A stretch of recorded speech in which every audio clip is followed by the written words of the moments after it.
Hey everybody, Ryan Williams SC back with another match preview, of course. It is the season of 2021 and we are going to kick it off with a London derby going to Craven Cottage.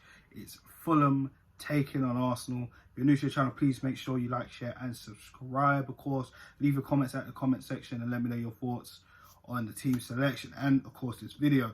Now, this is going to be a tough game regardless, because yes, it's Fulham who've just got promoted, but take nothing away from Fulham. I mean, they've had a good season in the Championship, of course. Literally went and got relegated 2 seasons ago, and then listen, they just had 1 season in the Championship and now they're back.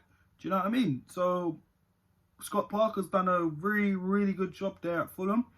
Now it's coming up to the Premier League, where they look to stay in this season and hopefully have a better season. But listen, it's Arsenal who have had, well, a very different season, let's be honest. I mean, earlier on, under Unai Emery last season, it wasn't exactly the greatest.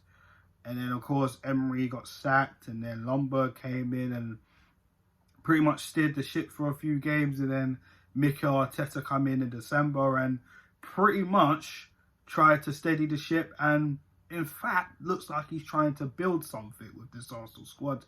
And of course, we know the news that Mikel Arteta has been promoted in a sense in job titles, where he is no longer a head coach. He is now the official manager of Arsenal Football Club, of course, since Arsene Wenger. Yeah, I don't know what to think about that. I mean, is it early to say? Maybe not, but is it the right move? Maybe so. Why not?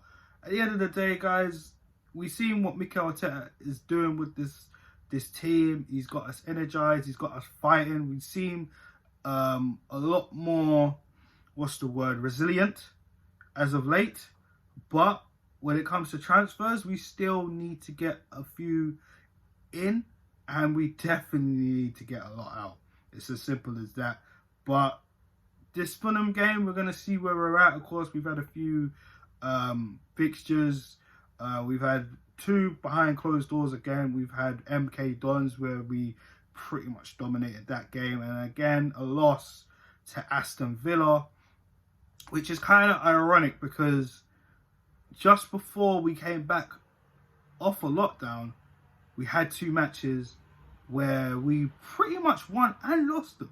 If you remember, we beat Charlton and we lost to Brentford. So at the end of the day, it's all behind us now, and we got to concentrate on this season. This season's definitely got to be better. Of course, like I said, continuing on what I said with Mikel Arteta, you know, he's came in, he stabilised the ship. We could have finished 10th, 9th, but we finished 8th with an FA Cup, beating Chelsea in the final. And just a few weeks ago, we did manage to beat Liverpool in the Community Shield on penalties. So the boys should have some type of momentum, but at the same time, you know, it's anything can happen. So hopefully we can start this game with a bang. So here's my predicted lineup. Of course, I'm going to keep the same formation. I'm not going to change anything. I'm not going to go into a back 4 or back 5. I'm going to keep it 3 at the back. If it's not broken, don't try to fix it. It's as simple as that.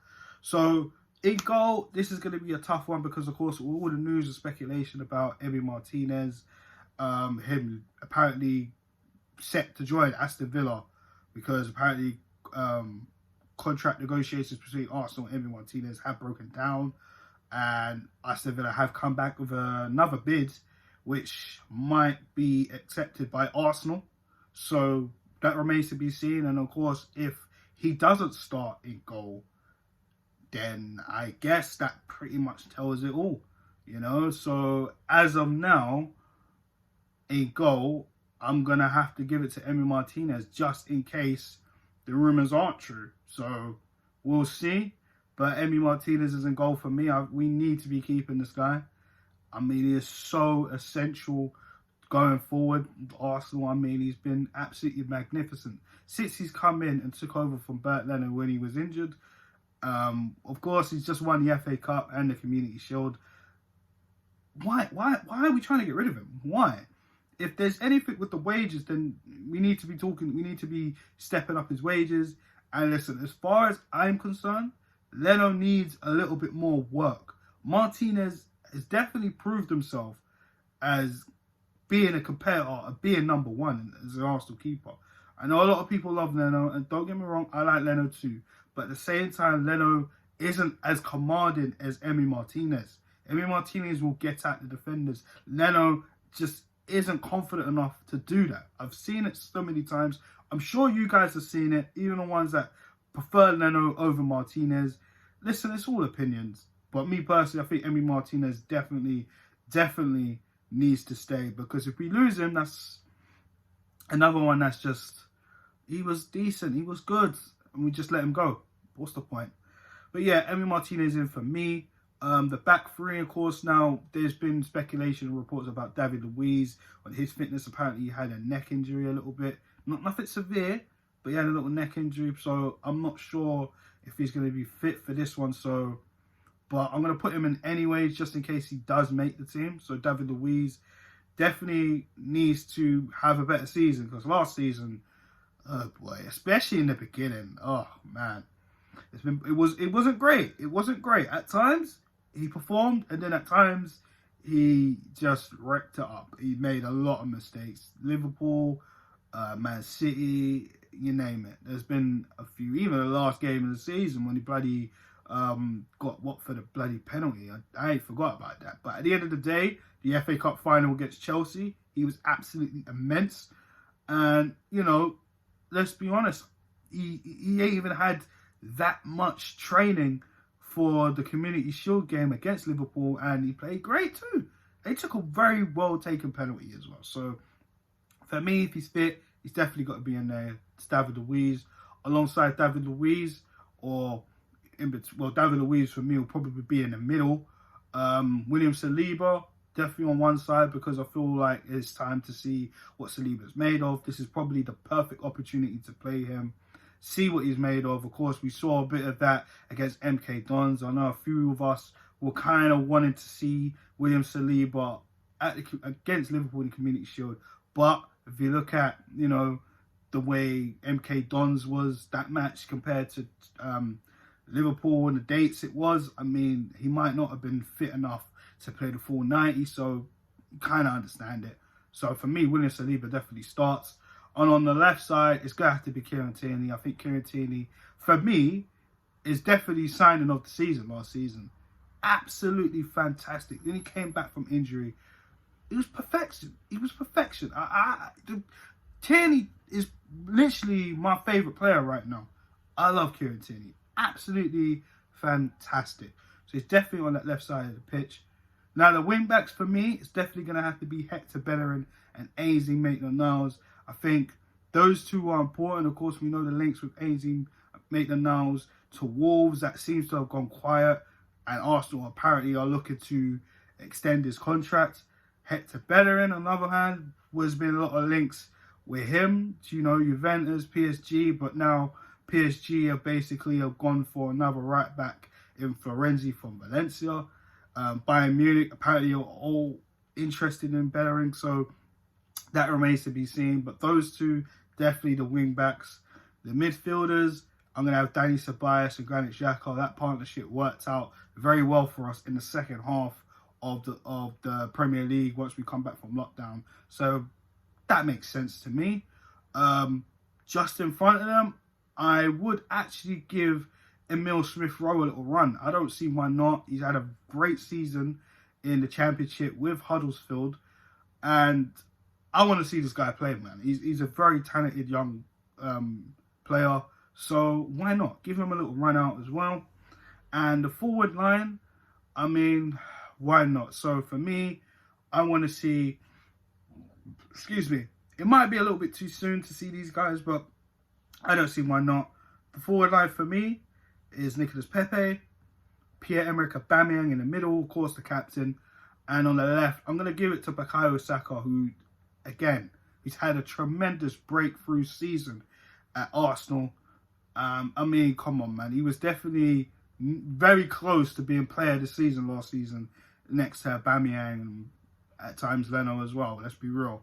But Bukayo Saka, fantastic last season. Pierre-Emerick Aubameyang, fantastic again. And we are still waiting to hear about this contract that he is apparently going to sign. We don't know yet. We're all waiting. Apparently it's all imminent. A lot of reports are coming out saying it's done, it's imminent, etc., etc. We had the kit launch for the third kit, and I thought it was absolutely amazing. I do love that kit, and I will be trying to purchase that this season. But we're waiting on Aubameyang. As well as the other transfers, we are waiting on Aubameyang to be announced, and a lot of the rest of the Arsenal fans could just move on, and we can try and keep trying to move players on, because that's what we need to do in terms of trying to get the transfers in. Of course, Aouar and Partey are the targets. So there you have it. That is my starting 11. I will go for it again. Martinez in goal. 3 at the back, of course, Saliba, Luiz and Tierney. The wing backs are going to be Bellerin, AZ, Maitland-Niles. The midfield will be Xhaka, Ceballos and Emerald Smith-Rowe. And of course, the forward line would be Aubameyang down the middle, Nicolas Pepe on the right, and Bukayo Saka on the left. Now, of course, we've got guys on the bench. You know, you've got your Nelsons, Willian as well. A lot of us are still actually want to see where Willian's going to be involved. He's going to be on the wide. Apparently, he might be playing down the middle. Who knows? You know, just behind Aubameyang. Who knows? We've got Lacazette as well. So, again, there's a lot of mix and match that we can, you know, bring on the pitch and test out and see what's happening. You know, Joe Willock as well. You know, knows the names. Eddie Nketiah too. You know what I mean? He had a fantastic international game the other day. England, literally. I mean, Nketiah. A lot of people were sleeping on this guy. I said, listen, he looked good. You know, he looks decent. I said maybe we should put him back out on loan, but you know what? I think we need to be playing him a lot more. I can't lie. You know, play him in the FA Cup games, play him in the League Cup games. You know, definitely he's going to get some run-outs in the Premier League game. I know Mikel Arteta seems to prefer him more than Lacazette at the minute. But he says Lacazette is just important. So, I mean, come on. Nketiah, let me know your thoughts on Nketiah in the comment section as well. But for me, the scoreline, I'm going to be obviously bold. It's first game of the season. I'm going to go 3-1 to the Gunners. I think we'll go there. We'll have a tough game, but I still think we can pull out and get the 3 points. So guys, if you enjoyed the video, please make sure you like, share and subscribe. Thank you for watching, of course. And let me know your thoughts in the comment section on this video and the team selection. And let me know your team selection, of course. And make sure you follow the Instagram as well, Ryan as well. Sorry, not Ryan as well. Ryan Williams AFC. Sorry guys, I apologize with that. But yeah guys, thanks for watching. Peace.